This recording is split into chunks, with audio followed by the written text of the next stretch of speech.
the TEC Canada Leadership Standard, hosted by TEC Speaker of the Year and branding expert Gare Maxwell. Real-life stories from leaders spanning the business spectrum. Now more than ever, leaders are shifting through significant decisions under accelerated timeframes with less information and bigger consequences for their companies, for their people, and for the communities that they live in. You're about to learn of the triumphs, failures, struggles, and disruptions through the first-hand account of an industry leader. Join us now for the Leadership Standard.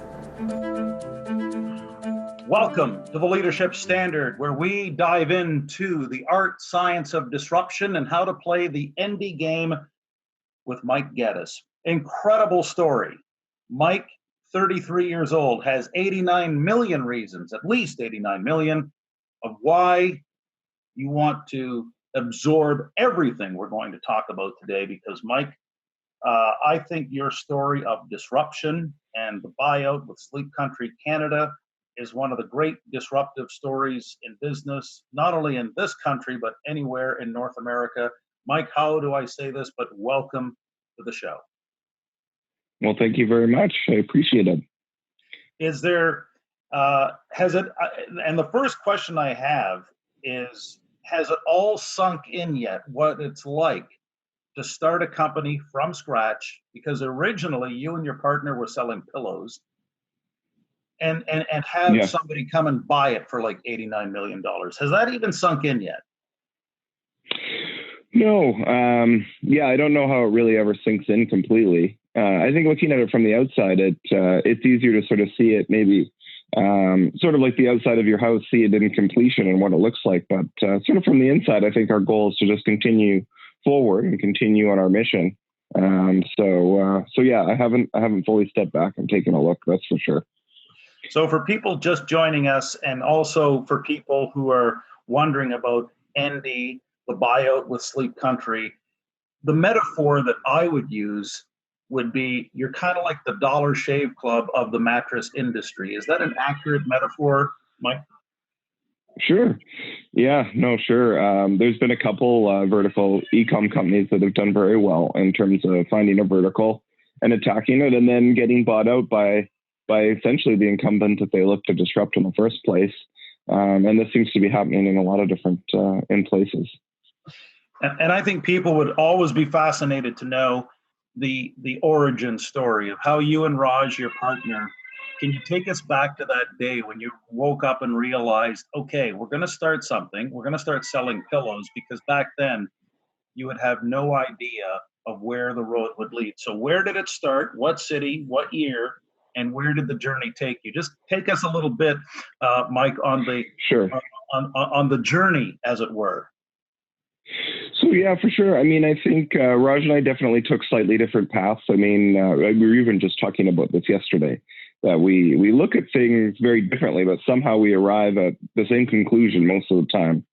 And when we don't, we have a great discussion. For me, it started, we originally met in high school and both sort of had an entrepreneurial bent and looking at life, but really, we both went to U of T together, and then we both also ended up in Europe together around the same time.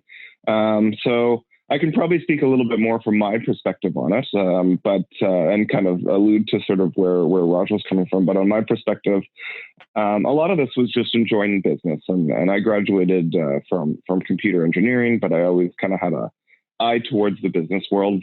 Kind of got out of the business, the engineering side of things, and really got more into the business side. And I found I just really enjoyed the whole idea of looking at businesses and looking at which ones were successful, looking at which products were successful, and understanding, kind of evolving into understanding more the emotional elements of what makes things tick and what makes customers like things. So in Europe, for me, I ended up working for a company spearheaded by an entrepreneur in Europe. And so he came to our business school, and I was quite interested in this guy. And he'd talked about selling through different channels and marketing and a lot of different things, which I didn't know a lot about at the time. So I went to work for him and learned, for about a year or so. And one of the things that they did sell was memory foam mattresses and pillows and things like that. So got a little bit of a view into how the business works and was intrigued by it. My business partner, Raj, at the time, was working for Groupon, and he ended up working for a startup in Europe that was bought by Groupon. It was called City Deal, and it ended up getting bought. And then he ended up moving to North America and working for them. So I think when the two of us started sort of chatting, it was a little bit about selling products on the internet, and that was sort of where we both had an interest. And so for him, coming from the perspective of this massive channel that was Groupon, at the time, it's maybe not as big these days, but sort of 2010 or so, it was a massive channel. And so we sort of started looking at different ways and different channels that were similar to it. Like there's sort of Amazon and Wayfair, and Google had an offers page, and Groupon, and we looked at using these as ways to sell pillows, and it worked because for us when we started, we were shipping them from overseas. You could fit quite a few in a container, so the shipping cost wasn't too much, and it all made sense. And so we kind of got going on this, and really saw that we were able to generate some cash doing this with not a lot of capital up front. So after we sort of saw the magic of this, I think the major issue with these channels is we didn't actually control the access to customer, where really the channel did itself. So looking at this and looking at the fact that once you're in a channel, a specific thing like a wholesale channel, it's very easy for someone to come in at just a slightly lower price point and take some of the customers away. So I think for us, that's where we got going on the idea of Endy, where we said, look, there's got to be a better way to do this, where we can directly market to customers, especially at the time where Google was still quite big and Facebook was just starting to turn on its advertising. And then like things like Pinterest and all that were kind of still in their infancy. And so we looked a lot at sort of how do we then do this ourselves, and sort of testing some different ways. And as it turns out, the mattress was sort of a better way to approach it. We tried sort of on the wholesale side doing mattresses, but pillows were kind of the hero.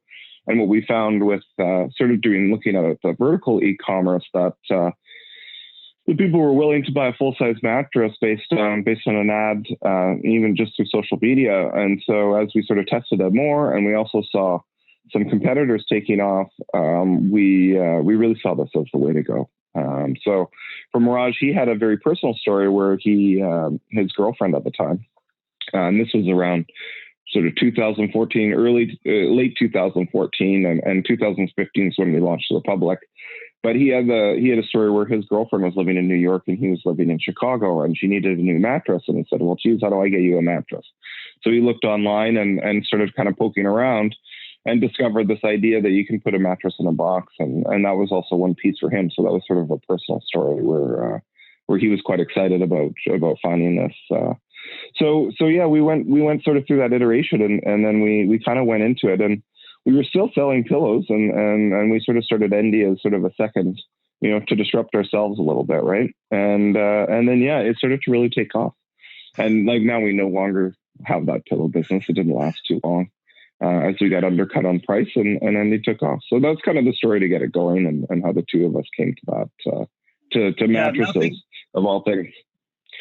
What I'm hearing, Mike, is nothing quite says love and professes love like a mattress in a box. Yeah, well, yeah, for Raj, I mean, that was right. Yeah, he needed to get a good mattress and send it to her. And to go to a mattress store in New York was impossible from Chicago. So it all worked. And yeah, there you go. Love sleep is one of our slogans we've used for sure. Some of that even comes from the brand name as well. Endymion is a Greek legend about Selene puts Endy to sleep out of love, and so it was sort of connected to that. So beyond the Greek mythologized inspired name, which is kind of like Nike in some respects, take us to that moment, Mike, when when you really started to realize, you and Raj started to realize this thing is blowing up. Can you bring us to that welcome to success moment? Sure. I mean, I would say it started with the whole thing almost blowing up on us, where we were sort of like, is this thing going to take off at all? And then we sort of switched gears a little and really focused on our online advertising. And yeah, we just kind of started to see it take off. I think what we the moment for me, I think, was just seeing a lot of comments on social media, a lot of reviews coming back saying this is amazing. We love that it's made in Canada. We love that it ships to the door, and we love the quality of the product. We love dealing with the Endy people. We love the brand, and we're just sort of seeing love all over the place. I think for us, even we realized that our customers were better at marketing us than ourselves. So that was sort of a big insight where we were like, Jesus, people are just loving this. So I would say that was within about a year of us launching, and we started to see that inflection upwards. And we kind of saw, the more we invested in marketing, the more we sold. And so we just kind of kept going. So, and just put it in time, in terms of context. Endy really started when, it took off when, and the buyout happened when. If you were to do a, Sure. chronological timeline, just so people listening can get a sense of how disruptive Endy was. Yeah, absolutely. So we originally just started sourcing the product and looking at it sort of late 2014. We launched to the public in 2015. So we always have sort of said Endy was started in 2015 because that's when we launched to the public. And then, so this point when we started to see it really take off was really into 2016, early 2016. The first 6 months we did a lot of testing, and sort of from March, that's really good 9 months where we did a lot of testing. But really through that Christmas period in 2015 and up into early 2016, we saw things really start to take off. And from that point forward, we kind of continued to invest and double down on our strategy, and we continue to see those gains through 2016, 17, and it was the end of 2018 where we were purchased by Sleep Country Canada. I mean, and that's a frantic growth rate, and many entrepreneurs will look at you, Mike, with great admiration for what you and Raj and your Endy team have accomplished, and high five you all around. And we're going to get into the issues of leadership and disruption later on, but now take us to the actual sale. I know there was a lunch in Toronto with executives from Sleep Country. Can you kind of bring all of us listeners into that restaurant with you? Sure. Well, actually, the story starts fairly early on. Part of it is we started discussing with different people in the industry right from the get-go. Even in 2015, we actually had a discussion with Sleep Country. And I know when we first walked in there, it was just sort of like, yeah, Mattress-in-a-Box online, yeah, sure, for a mattress of this size. But there was interest. I can't say that they completely, they wouldn't have invited us to their office if there wasn't interest. So there was an entrepreneurial spirit there too. And they originally started with their disruption of doing specialty retail, mattress retail in Canada, which wasn't really a thing when they started. So they had that a little bit in their roots and were excited. So they looked at it and kind of said, look, you guys aren't big enough yet. If you get way bigger, we'll look at this. And so as time went on, we got way bigger. And so then they came back and we had another discussion with them into early 2018, kind of around March timeframe again, sort of reached back out. And then, the discussion kind of continued on and on until we got to the dinner sort of in the summertime and sort of said, okay, is this actually a thing? And that was a great dinner. We sat down and really sort of realized that we got along and that there was a fit, not just from the price is one thing, but then also working with the people is a key part to that. So getting that sort of connection and seeing that it made sense. And from there forward, then things started, the lawyers got involved and things started moving forward. And then by December 2018, it was closed, announced to the public just late in November.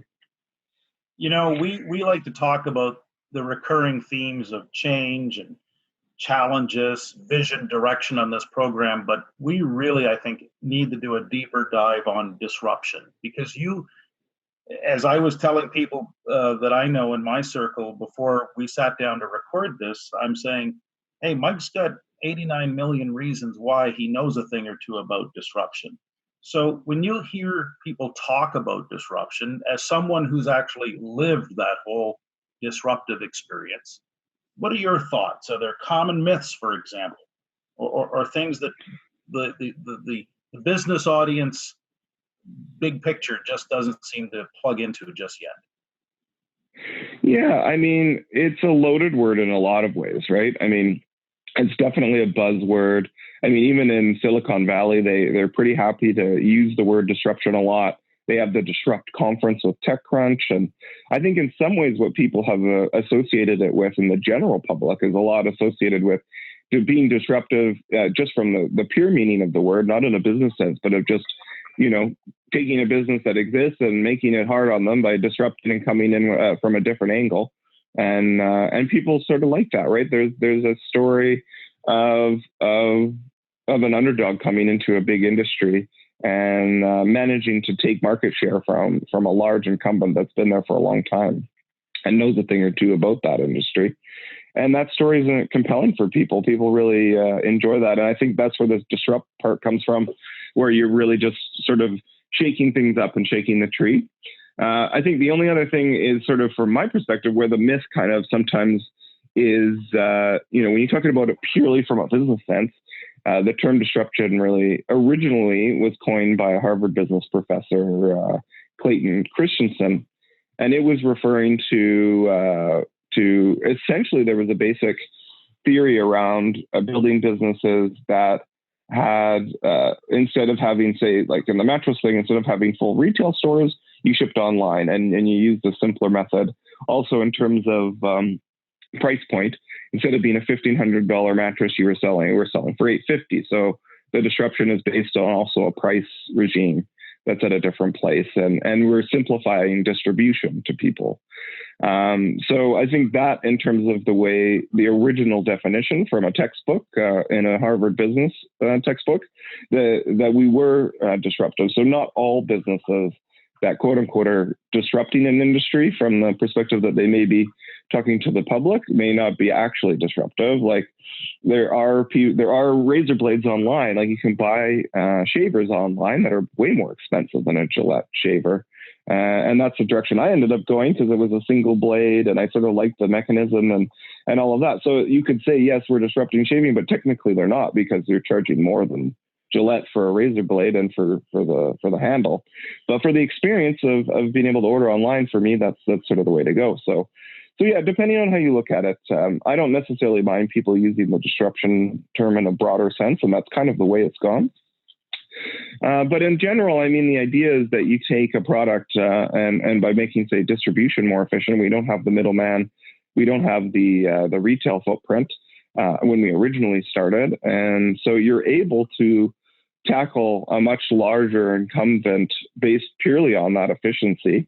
And looking at things that people really do need or don't, like when you look at mattress construction, do you need 15 layers or do we just need 3 layers in the mattress to make it comfortable? And things that sometimes get done based on decisions. For example, like the biggest thing in the mattress industry, that was a thing that we saw, is what the manufacturers were creating was based on what the retailers were capable of selling. And the retailers were selling based on what commission-based salespeople could sell. But it was based on what was good for the wholesaler, then what was good for the middleman, who was then going to the retailer, and then you had the retailer going to the customer. But there wasn't the entire thing from the actual vertical, from the first creation of that mattress to the customer, wasn't fully customer focused. It was focused on what was best for the wholesaler in that chunk, what was best for the retailer in that chunk. And the customer sometimes isn't always getting the best product at the best price for that reason. And so we were seeing that that's a huge opportunity. And that's where the disruption comes into play. Why not just sell it at a better rate?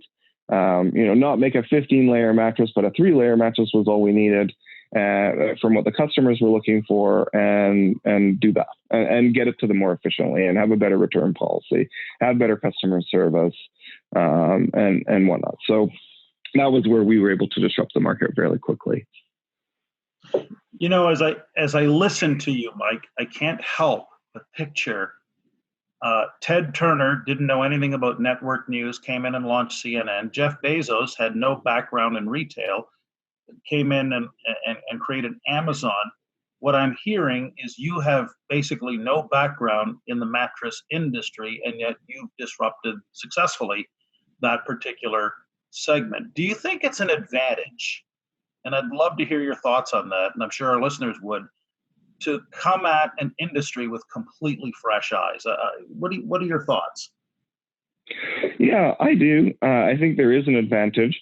There's some disadvantages. I think when it comes to supply chain, there's best practices in terms of like early days trying to figure out how to actually just create and ship and get a mattress into a customer's hand. Like we were pretty good at getting them on time to people, but we just internally, it was a lot of headache to keep factories moving. And then in terms of machinery, so there's some know-how that you build.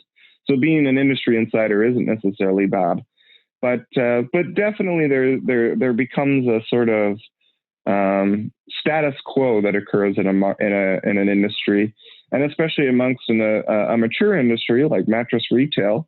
All the competitors after a while just kind of follow the same set of rules.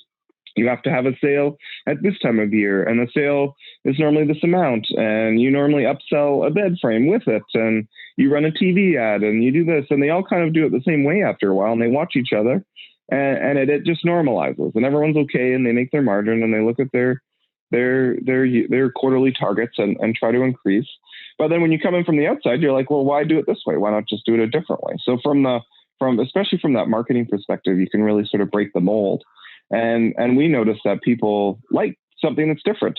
I mean, it's hardwired into our brains, in the sense that even when you think about it, we see movement, we see things that are different. I mean, that's how we can't notice everything that's standing still because their brain can't process it all. You see something that stands out, something that's different, then you're like, whoa, okay, that's interesting. And then you're attracted towards that. So in marketing, that works quite well, based on how people think.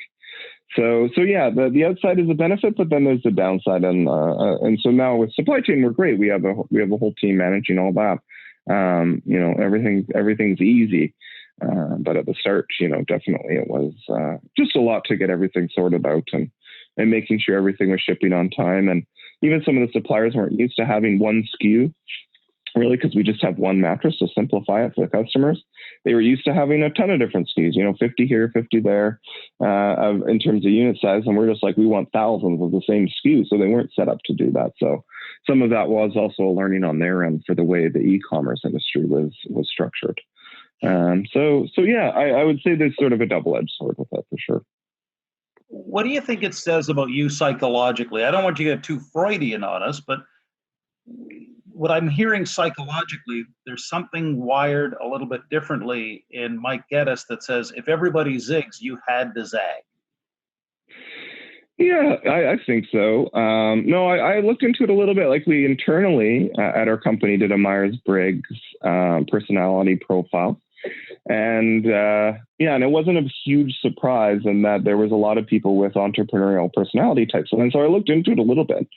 And I sort of was looking into what different personality types of different entrepreneurs and things. And I don't have all the data here in front of me to discuss in front of the podcast, but there was definitely correlations between personality types and their ability to be entrepreneurial.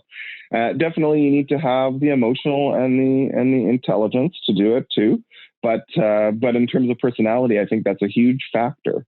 So part of it is, I think one thing maybe that's a misconception is to think that it's all about taking big risks, where I do think you do have to take the odd bold risk, and that comes into play. I think those always are something that, those war stories are something that always are interesting. But there's also all these calculated micro risks that are taken, and being able to take that is important. So it's not always just someone who's a big risk taker, but I do think that there's a lot of intuition that comes into play. And I think being able to think, big picture about things is definitely a big part of it. So, but yeah, I think looking at things, being curious and looking at things just for what they are, and developing your own opinions about things is important. I think if you're trying to build a business that's just like everyone else's, it's going to be very difficult, especially like in a very crowded, competitive space. It's easy to get going, and it's probably easy to get some sales, but to be able to make any margin in an extremely crowded business is difficult unless you're established and you have a brand in place, and some of that, it's a little bit easier. But even still, I mean, with the disruption discussion we had, you still are at risk. So So for sure, I mean, I think being able to look at something a lot differently than what other people are seeing, and seeing opportunities as opposed to problems, and going into things with really an open mindset and being excited and curious is an important part of it for sure. As you can appreciate, Mike, leadership is a recurring theme here on the Leadership Standard. So here I'm preparing you now for the two-part question.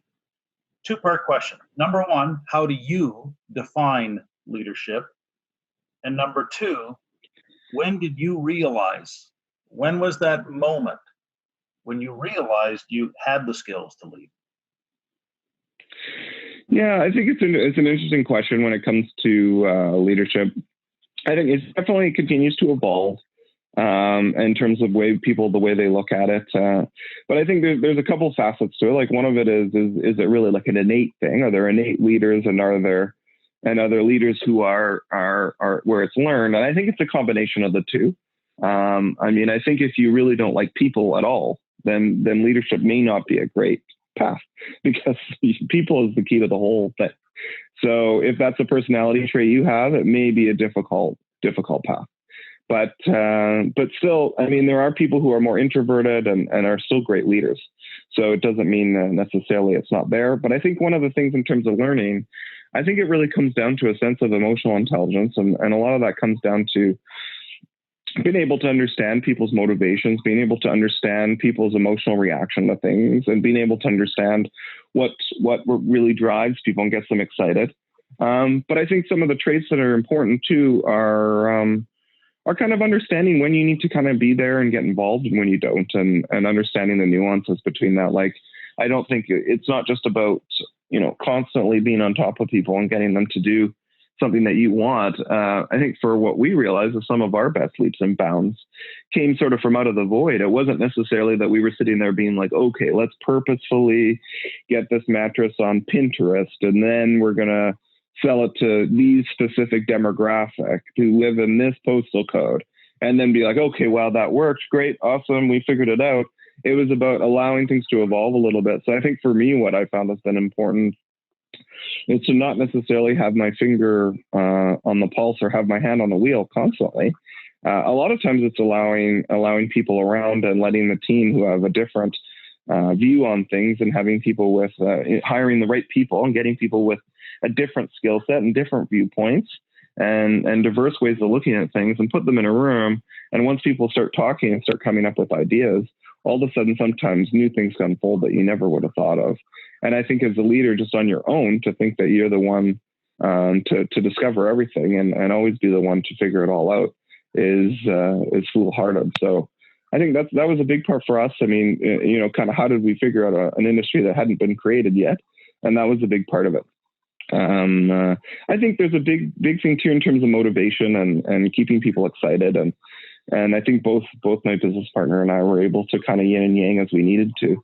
Having the ability to, keep everyone going. I think disrupting an industry in general, I think, was something that was a huge motivation externally for everyone. It's exciting and it keeps people going, and seeing the numbers go up and up is exciting for people too. So that also really helped. But those are sort of the key things for me. I think keeping your ego out of the way and being open-minded, as well as sort of having a bit of that emotional intelligence, is important. I think being super smart or good at something, I think, can help. But you can, like recruiting and hiring really good people, you can find people with really good skills. And hopefully, no matter what, you can find someone better than you at pretty much anything. So I think a lot of that is better to lean into recruiting as opposed to being able to do that yourself. I think at any point in a business, there's sort of where you climb, and this isn't even always about the revenue itself. I mean, you can talk about, say, your revenue or your EBITDA, and it plateaus and it grows and it plateaus and it grows, and you always have to find new ways. But I think in terms of personal development, there's always new points where you can get to a point where you're saying, okay, well, I'm not necessarily equipped to handle this specific situation. Or let's say like for me, like you said, in my 30s, it's not like I've been running, large organizations for forever. And as we hired in, our organization started to grow. Right now we're at 60 people, but as you go through that, and it's learning how to get to the next hurdle, right? And some of that's even just just basic things is learning to be a better communicator is one of the most important things. And I think as you get bigger, like at first you have a team of say 5 to 10 people and it's easy to communicate. You're all in the same room. And then you kind of have to keep evolving that into a new rung. And it's not just about using digital things. It's about learning to communicate with all the different people and have all the different reports and have it all work. And I was always a big fan of not necessarily having overly hierarchical structure, because that helped to drive our innovation and come up with ideas out of the void and things like that. So kind of trying to come up with creative ways. And yeah, there's definitely points where there's months or two where you're sort of saying, okay, how are we going to manage this? And how are we going to reorganize these teams to make it work? And who's the next hire? And how do we get them all motivated? And how do we keep them moving? And you have those moments. But I think the key is, the good thing is for anyone that's starting out and maybe hasn't started a lot of companies, I think the co-founding team is important, where you have your co-founder to rely on. I did join TEC for a period of time and really got some out of that in terms of having that peer group that was outside of the industry. And then other founders is also really helpful, where you have people that you can talk to. I've definitely heard of people who've done the mentorship thing where they start to look for a mentor. I never had success with it. I looked at a few different, sort of chatted with a few different people, but I definitely got a lot of help from other founders that worked in other industries and in e-commerce and in other tech companies. And that was helpful too. So tell us about that experience. I know you worked with a wonderful chair named Brian Brennan out in the Toronto area, but when you walked into that Tech Canada meeting and you started really immersing yourself in the group, what was that like emotionally, where you had to basically open up and ask for help in certain respects? Oh, it was good. Yeah, no, I think one of the benefits of it is really that sort of, in some ways I almost looked at it that it was the Socratic method a little bit, where you kind of just opened up about things and people asked you questions. They didn't necessarily know all the different things that were happening inside your business or necessarily understand the vertical, but they just sort of say, well, have you thought about it this way? Have you thought about it that way? Have you thought about this? Have you looked at that? I think the main thing for me is just sort of at my age, I was definitely a lot younger than people in the group. So part of that was kind of getting used to that fact. And I think over time that was totally fine. But good. I got a lot out of it in terms of some of the different speakers and trying to elevate from just being a manager of a group of people and half working on a bunch of different stuff, being sort of that hands-on founder at the beginning and trying to transition to being more of just a CEO that's managing the team and letting them do all the work. And I think tech was helpful to get me there for sure. They say there's no better teacher than failure. When you think back and reflect, what's the one thing you failed at that taught you the most? Yeah, a few different things. So, yeah, I would say in some ways, part of it is I've always sort of enjoyed that factor. You do learn the most when things don't always work quite perfectly. I know in our Endy journey itself, I would say probably one of the biggest things is we did get to a point where we were debating whether we were even going to keep going. And this was sort of in 2015, we were about 6 months in. It was sort of like early fall, and my son John was born early fall, September 27th. And it was sort of in September when we were starting to wonder if the business was going to go. So this kind of goes back to the previous question a bit. And so it started to happen where, members of the team were saying, well, is this business viable? Where are we going to go? What's going to happen? And a few of them started to quit. And so I had my baby, John, who's now 4, and my wife had the baby, but I helped support her through it. But in that fall, I think it came to that point where it did sort of, a few things did break. And what was great about that moment is it really allowed for some real reflection and actually taking the time away.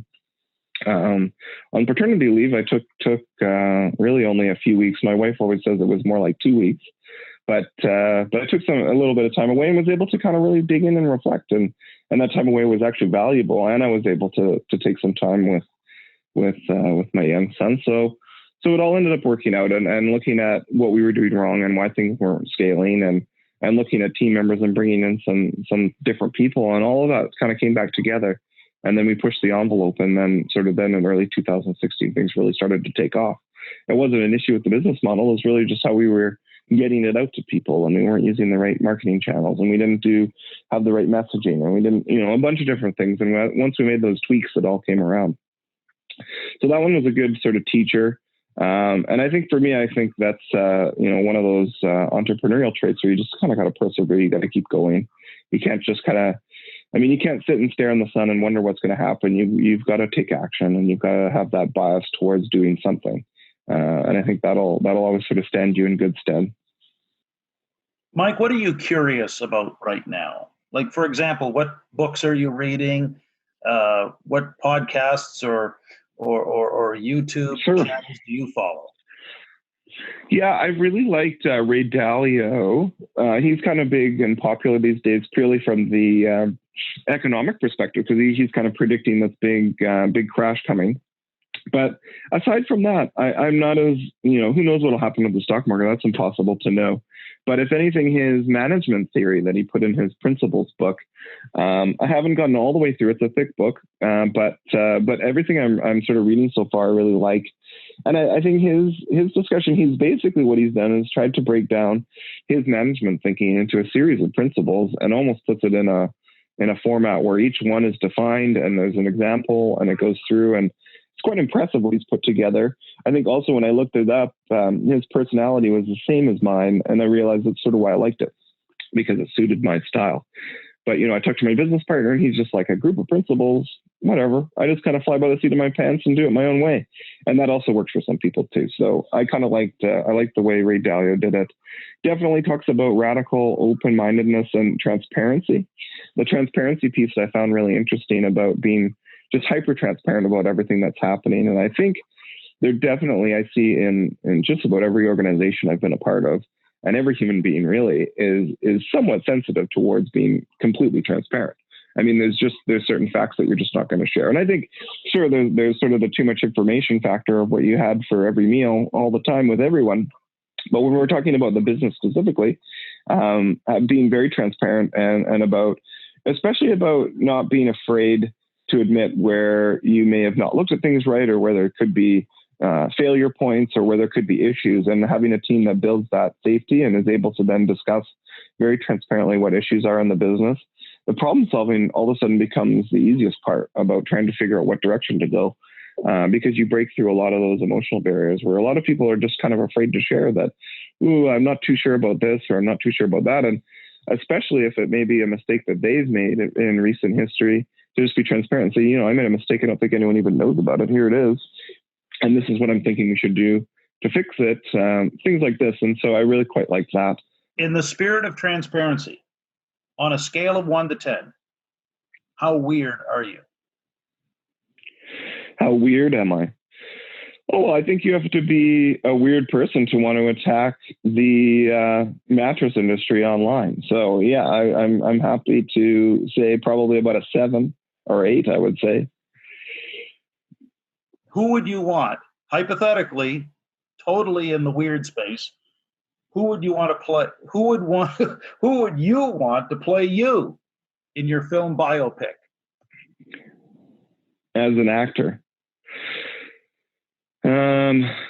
Yeah, that would be interesting. I guess it depends. You could go with more, if you wanted it to be if I'm really just trying to sell movies, I'd probably go with someone who's quite dramatic. But if I'm really just trying to keep my likeness to look polished on the screen, I'd probably go with like a Matt Damon or something like that. So I think it would depend how I was financially motivated in the film. If I was purely just an outside observer, I'd probably go for the Matt Damon. If I was, financially motivated in the film, I'd probably pick someone more sensational. If we go inside your house, inside the Gettis homestead, what room in your house resonates with you the most? Probably our family room, which is, we do have sort of a small living room. We have a Toronto house on the beaches, but no, the family room is great. And what I like about it is, we spent a lot of time just on the furniture. Nothing's matchy. We made it so the furniture is all kind of different. Each piece is unique. And then it has a lot of windows. There's a lot of greenery around it. So it's a good creative space. And yeah, no, sometimes I just enjoy sitting in there, no TV or anything, and just sort of either reading or pondering, and it's a good room for the kids and things like that. So it's my favorite room. Well, here's what we're going to ponder next. Inspired by James Lipton with Inside the Actor's Studio and Bernard Pivot, the French journalist, we have the Lipton Pivot survey. It's rapid fire. Are you ready, Mike Gettis? Sure. Here we go. What is your favorite word? Off the top of my mind, I like the sound of the word superfluous, and also it's also a great way to describe things that you don't want to deal with. What is your least favorite word? Right now, probably authenticity, because everyone seems to be throwing it around in every talk I hear, every talk on everything. So it's become my least favorite because it's become too common. And so maybe that goes with that entrepreneurial side of wanting to find a different word, maybe. What turns you on? I do really like taking risk. Even though intellectually, I always try to take smart risks, but I really do enjoy taking risks. What turns you off? Mediocrity. What sound or noise do you love? The sound of water. Really love the sound of water. What sound or noise do you hate? Nails on a chalkboard, horns in traffic. Yeah. What is your favorite curse word? Probably fuck. It's the best one. What profession, other than your own, would you like to attempt? I would say scientist. I mean, other than astronaut, obviously, which we talked about earlier, and why I didn't go that way, but of a sort of normal profession, probably just scientist. Under no circumstances, what profession would you not like to do? Bureaucrat. If there is a heaven, what do you want the welcoming committee to say when you arrive at the pearly gates? Well, probably just that it is what you make it. You get to decide. Mike, before we wrap up, what's the best advice anyone's ever given you? Best advice? I actually, I've gotten some good advice over the years. One of them, even was just business school. An entrepreneurial guy, came in and I was sort of asking him about entrepreneurship. And he kind of just said to me, he was a European guy, so quite direct and definitely had an air about him. And kind of just said, he said, the best entrepreneurs, if you really want to become an entrepreneur, do you really want me to explain this to you? He said, they're not ones asking for advice about entrepreneurship and how to be an entrepreneur. They're people that move one foot in front of the other and they take action. And if you want to go to talks to figure out how to be an entrepreneur, you're not going to figure it out. And the quicker you start moving, the faster you're going to figure it out. And I like that quite a bit. I thought it was good, even though it was sort of contrary to what he was saying. It was a great point. Final question. What is your personal creed or motto? 4 or 5 words that you live by. Do awesome things with awesome people, even though it's not exactly 5 words. And what's ahead for Mike Gettis? And how do people stay in touch with you? Sure. LinkedIn's a good spot. I remain pretty active on LinkedIn. But what's ahead? Definitely starting to invest a little bit. Angel investing. I started looking and dabbling at that, enjoying that. Continuing to work along with Sleep Country at the time being. And I think personally, just enjoying time with the family and probably going to do some traveling. Mike, thanks so much for doing this. Yeah, thanks a lot. I appreciate the time.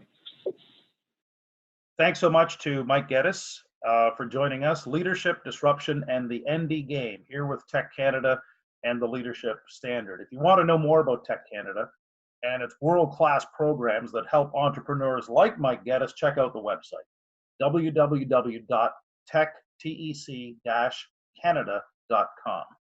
And what was it that Mike Gettis spoke of that made you stop and think? I mean, my biggest takeaway came right at the end of the program about the real definition of entrepreneurship, about one foot in front of the other. But what was yours? Feel free to share your thoughts with me personally.